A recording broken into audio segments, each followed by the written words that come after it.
প্রতি ঘণ্টায় বৃদ্ধি পাচ্ছে ভারত পাকিস্তানের মধ্যকার চলমান উত্তেজনা। পারমাণবিক শক্তিধর দুই দেশ যে কোনো মুহূর্তে জড়িয়ে পড়তে পারে সরাসরি সামরিক সংঘাতে। এমন উত্তপ্ত পরিস্থিতির মাঝে সম্প্রতি ঝিলামের সীমান্ত অঞ্চলে পুরোদস্তুর যুদ্ধমহড়া শুরু করেছে পাকিস্তান। দেশটির টিল্লা ফিল্ড ফায়ারিং রেঞ্জে উপস্থিত থেকে সেরকম এক ট্রেনিং কার্যক্রম পর্যবেক্ষণ করেন সেনাপ্রধান জেনারেল আসিম মুনির। পাকিস্তানি সেনাবাহিনীর মিডিয়া উইং বলছে এই মহড়া নিয়মিত প্রশিক্ষণের অংশ, কিন্তু বিষয়টিকে যুদ্ধ প্রস্তুতির ঘোষণা হিসেবে দেখছেন ভারতীয় নিরাপত্তা বিশ্লেষকরা। প্রশ্ন উঠেছে, মহড়ার আড়ালে আগেভাগেই কি সীমান্তের কাছাকাছি সেনা মোতায়েন করে ফেলছে পাকিস্তান? কাশ্মীরের বর্বর সন্ত্রাসী হামলার ঘটনায় পাকিস্তানকে দায়ী করে আসছে ভারত। হামলাকারীদের মধ্যে 2 জন পাকিস্তানি নাগরিক ছিল বলে দাবি নয়াদিল্লির। অভিযোগ অস্বীকার করে নিরপেক্ষ তদন্তের দাবি তুলেছে পাকিস্তান। এর সূত্র ধরে নতুন করে তীব্র আকার ধারণ করেছে দুই দেশের পুরনো শত্রুতা। ইসলামাবাদ বলছে, ভারত যদি একতরফা আগ্রাসনের চেষ্টা করে তাহলে কোনো রকম ছাড় দেয়া হবে না। অন্যদিকে অতীতের চেয়ে কড়া প্রতিক্রিয়া দেখাচ্ছে ভারত। সামরিক বাহিনীর প্রধানদের ডেকে সব রকম স্বাধীনতা দিয়েছেন প্রধানমন্ত্রী নরেন্দ্র মোদী। দেশের প্রতিটি ইঞ্চি থেকে সন্ত্রাসের শিকড় তুলে ফেলা হবে, কাউকে ছাড় দেয়া হবে না। গত 1 মে দিল্লিতে এক সমাবেশে এমন হুঁশিয়ারি দিয়েছেন ভারতীয় স্বরাষ্ট্রমন্ত্রী অমিত শাহ।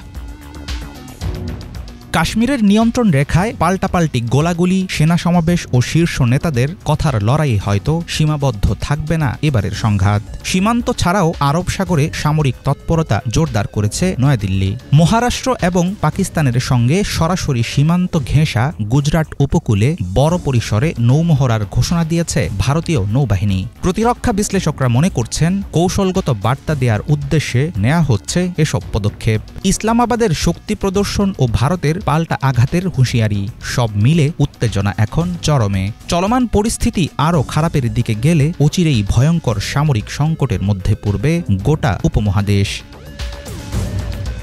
পেহেলগাম ট্র্যাজেডির জেরে সীমান্তে গোলাগুলি, কূটনৈতিক টানাপোড়েন, ভিসা বাতিল এবং কূটনীতিক প্রত্যাহারের মতো ঘটনা জটিল করে তুলেছে পরিস্থিতি। বিশ্লেষকদের অনেকে মনে করেন, 1971 সালের পর পাকিস্তান ভারত সীমান্তে এরকম সামরিক মহড়া এবং পাল্টাপাল্টি হুমকি খুব কমই দেখা গেছে।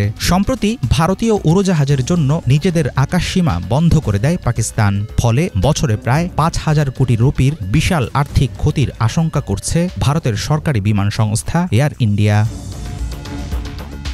1947 সালে উপমহাদেশ ভাগের পর থেকেই ভারত পাকিস্তান বৈরিতার কেন্দ্রবিন্দু হচ্ছে কাশ্মীর। মুসলিম সংখ্যাগরিষ্ঠ হলেও কাশ্মীরের তৎকালীন হিন্দু মহারাজা ভারতের সাথে যুক্ত হওয়ার সিদ্ধান্ত নিলে শুরু হয় প্রথম ভারত পাকিস্তান যুদ্ধ। এরপর একাধিক যুদ্ধ, যুদ্ধবিরতি ও সিমলা চুক্তির মতো নানা সমঝোতা এবং নিয়ন্ত্রণ রেখা নির্ধারণ হলেও আসেনি চিরস্থায়ী সমাধান। পেহেলগাম হত্যাকাণ্ডের পর সীমান্তে চলমান গোলাগুলি, কূটনৈতিক বৈরিতা ও দুই দেশের পাল্টাপাল্টি সামরিক প্রস্তুতি সামনে আনছে গুরুত্বপূর্ণ এক প্রশ্ন। কাশ্মীর কি তাহলে হয়ে উঠছে দক্ষিণ এশিয়ার পারমাণবিক যুদ্ধের ট্রিগার? হাফিজুল ইসলাম, বাংলা ভিশন।